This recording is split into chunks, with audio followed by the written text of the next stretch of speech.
빌립보서 1장 3절부터 8절까지 함께 읽겠습니다.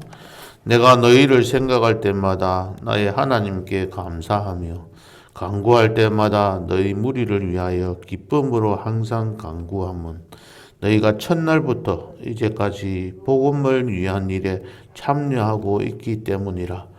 너희 안에 착한 일을 시작하신 이가 그리스도 예수의 날까지 이루실 줄을 우리는 확신하노라.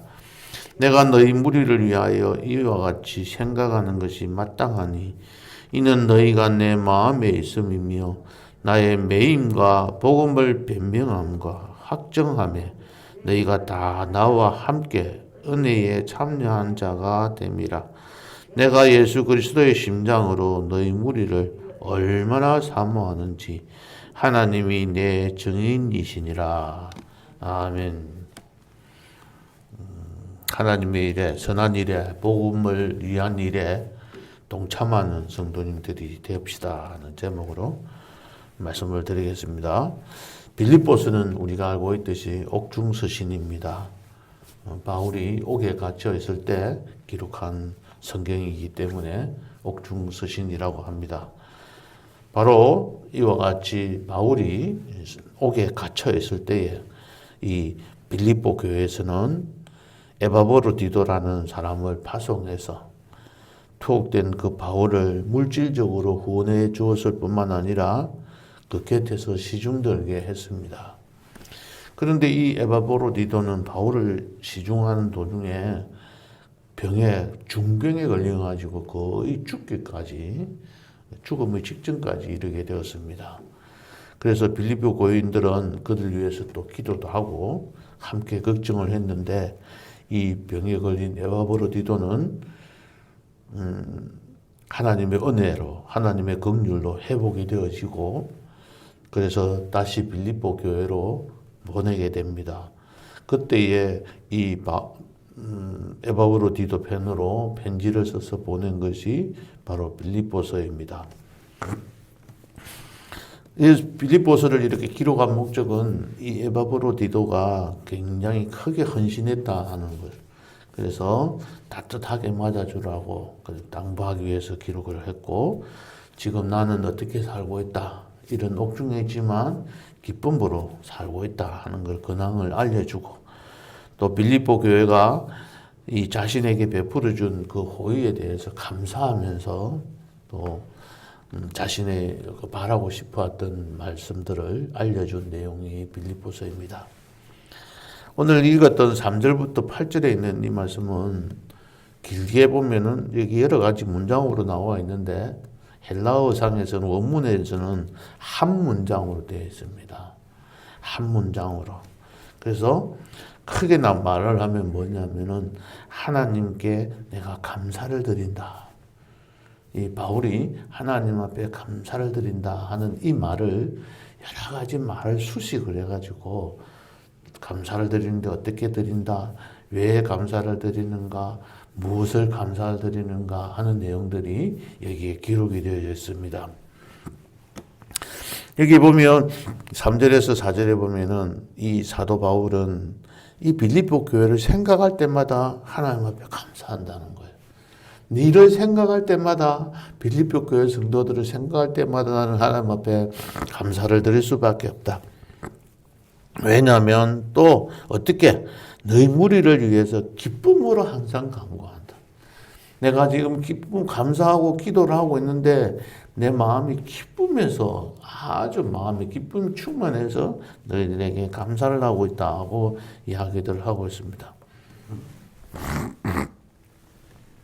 이렇게 기쁨으로 감사하게 되는 이유가 뭐냐면 두 가지로 나와 있습니다. 첫 번째는 5절에 보면 너희가 첫날부터 이제까지 복음을 위한 일에 참여하고 있기 때문이다. 첫날부터 동참하고 있기 때문이다. 그 이야기를 하고 있습니다. 두 번째는 6절에 보면 이런 말씀이 돼요. 너희 안에서 착한 일을 시작하신 이가 그리스도 예수의 날까지 이루실 줄을 우리는 확신하고 있기 때문에 기뻐한다는 거예요. 여기에서 보면 착한 일이라는 것은 바로 구원의 일, 이 복음 전하는 일, 이것을 말하고 있습니다. 이 일에 너희들이 처음부터 시작해서 끝날까지 너희들이 나를 위해서 동참해 준 것에 대해서 감사한다 했습니다. 간단하게 말하면 바울이 기뻐하고 감사했던 이유가 빌립보 교회 성도들이 사도 바울과 함께 동참했다 하는 겁니다. 함께 했다는 겁니다. 모든 일에 참여했기 때문에 이 사도 바울은 감사했다는 것이죠. 여기서 참여한다, 동참한다는 말이 빌립보서에 4군데가 나옵니다. 첫 번째가 나오는 것이 5절에 보면 복음을 위한 일에 참여하고 있다. 복음을 위한 일에. 복음을 전하는 일에. 전도하는 일에. 선교하는 일에 동참했다는 거예요. 내가 지금 힘들고 어려워하는데 너희들이 그렇게 동참했다는 거예요. 7절에 보시겠습니다. 7절의 마지막에 보면은 너희가 다 나와 함께 은혜에 참여한 자가 됨이라. 은혜 받는 일에 참여했다는 것이죠. 구원의 은혜입니다. 하나님께서 베풀어 주신 우리들을 구원케 해주신 그 은혜에 너희들이 참여했다는 겁니다. 그 다음에는 계속해서 보면은 이 빌립보 교인들은 바울이 옥에 갇혀 있을 때 이 옥에 갇혀 있는 이 고통, 고난에 동참했다는 겁니다. 이 고통에 동참하기 위해서 에바브로디도를 보내가지고 성의껏 그와 함께 마음으로 옥에 갇혀 있는 바울을 위해서 계속 기도하고 걱정만 하고 있는 게 아니라 실질적으로 물질적으로 기도로 또 사랑까지 대표로 보내어서 이 일들을 감당을 했습니다. 빌립보 4장 14절에 보면은 너희가 내 괴로움에 함께 참여하였도다 라고 했습니다. 저들은 물질로도 협조하였고 마음으로도 협조를 아끼지 않았다는 것이죠. 결국은 이 사도 바울이 빌립보 교회를 생각할 때마다 이렇게 기뻐하면서 감사하고 감사의 기도를 항상 드리면서 하나님 앞에 이 빌립보 교회를 위해서 기도하였던 그 이유가 바로 동참했기 때문입니다. 함께 했기 때문입니다. 이 함께 하다는 동참하다는 말은 헬라어로 코이노니아라고 합니다.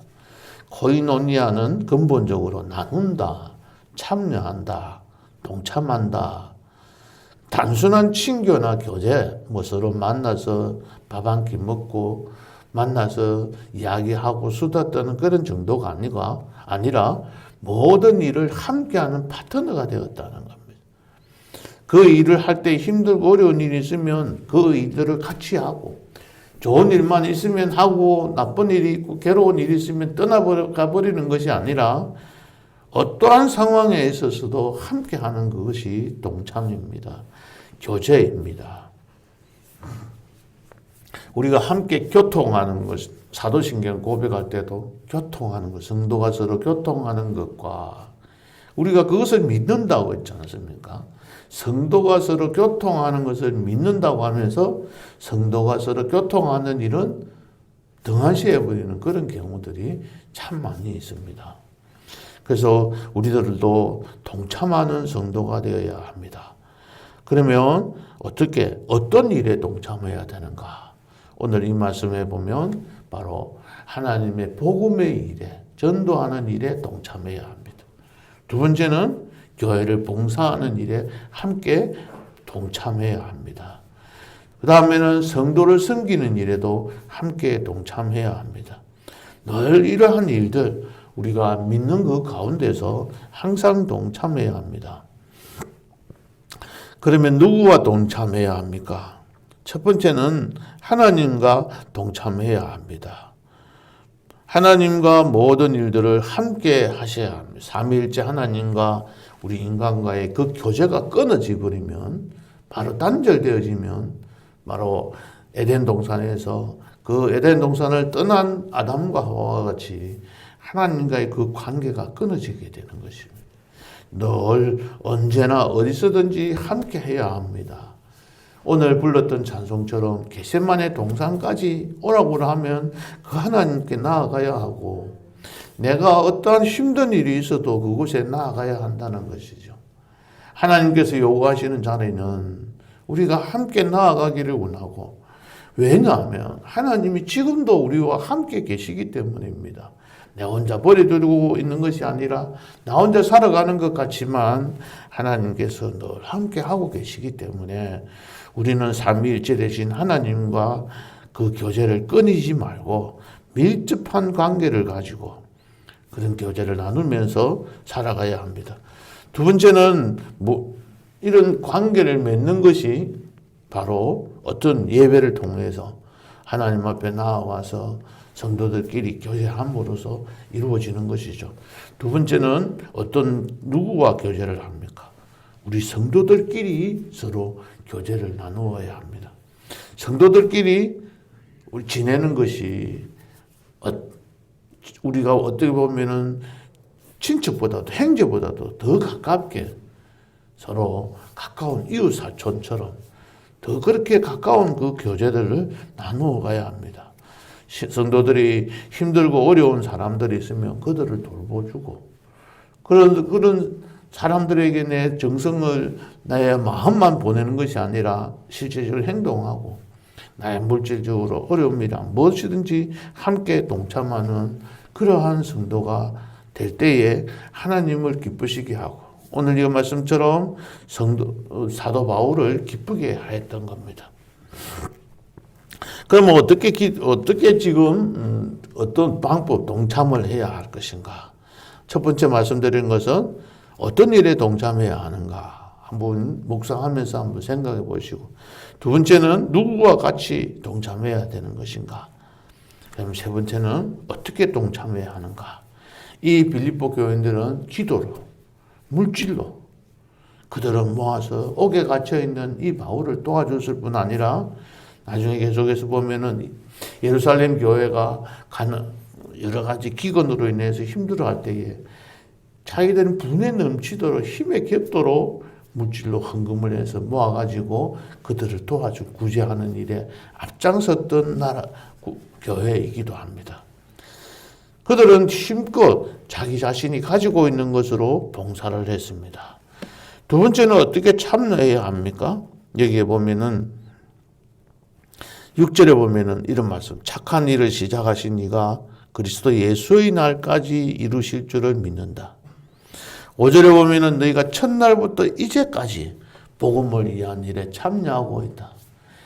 복음을 받아들이고 예수를 믿고 난 그 시간부터 지금 이제까지 그리고 그리스도의 예수의 날까지 변함없이 성실하게 신실하게 끝날까지 참여해야 합니다. 또 어떻게 참여해야 합니까? 힘들고 어려운 일이 있어도 끝까지 참고 그 일들을 감당해야 하는 것이죠. 좀 전에 말씀드렸듯이 내가 기분이 좋으면 같이 참여하고 기분이 나쁘면 하지 않고 나한테 도움이 되면 같이 참여하고 별 도움도 되지 않고 아무런 유익이 없다고 생각되면 더 해버리는 것이 아니라 어떠한 상황에 있어도 항상 도와주는 그런 사람이 하나님께서 요구하시는 그런 삶입니다. 하나님께 함께 동참하고 또 교회에서 지도자들과 함께 이 일들을 교회를 꾸려가고 섬기는 목사님을 위해서 목사님과 함께 동참하고 모든 그 성도들끼리 서로 동참하는 그 교회가 이루어질 때 우리 교회는 참된 부흥을 가져올 수 있고 또 하나님께서 요구하시는 그 뜻을 이루어갈 수 있으려고 봅니다. 말씀을 맺겠습니다. 오늘 8절을 함께 읽겠습니다. 내가 예수 그리스도의 심장으로 무리를 얼마나 사모하는지 하나님이 내 정인이시니라. 가장 귀중한 것은 예수 그리스도의 심장으로 사모하며 예수 그리스도의 심장으로 서로 동참하며 예수 그리스도의 심장으로 서로 사모하면서 그들을 사랑하고 서로 아끼고 교제를 나누면서 함께 살아가기를 원하십니다. 예수 그리스도의 심장은 사랑입니다. 사랑 그 자체이며 또 희생입니다. 예수 그리스도의 심장으로 삼아한다는 것은 희생을 말하는 것이고 사랑을 의미합니다. 희생하는 자가 가장 큰 사랑을 실천하는 그러한 삶입니다. 오늘 우리들도 예수 그리스도의 심장으로 그러한 사모한 마음을 갖고 하나님과의 교제와 성도의 교제와 또 우리 목사님과의 교제와 모든 교회 안의 일들 위해 함께 하면서 그래야 아름다운 공동체를 이루어가는 성도님들, 그리함으로 하나님께서 예비하신 복을 받아 누리는 성도님들 되시기를 예수님의 이름으로 축복합니다. 기도하시겠습니다. 하나님 아버지, 오늘 바울은 빌립보 교회를 생각할 때마다 기쁨으로 항상 감사하며 기도하였다고 하였습니다. 그 이유는 첫날부터 지금까지 그리고 앞으로 예수님의 그리스도의 예수의 날 마지막 날까지 복음을 위한 일에 참여하고 또 자신을 돌봐준 것에 대해서 감사를 드렸습니다. 우리들도 동참하는 성도가 되어야 함을 오늘 말씀을 통해서 깨닫고 함께 하고자 합니다. 하나님과의 교제를 사람과 성도들끼리의 교제에 우리가 서로 동참을 함께 할 수 있게 하시고 이 선한 일을 그리스도의 예수의 날까지 완성하리라는 그러한 믿음을 갖고 확신을 갖고 끝까지 순종하게 하옵소서. 그리하여 예수 그리스도의 심장으로 헌신하며 사랑하며 나아갈 수 있도록 그리하여 아름다운 교회 공동체를 이루어갈 수 있도록 축복해 주시옵소서. 예수님의 이름으로 기도하옵나이다. 아멘.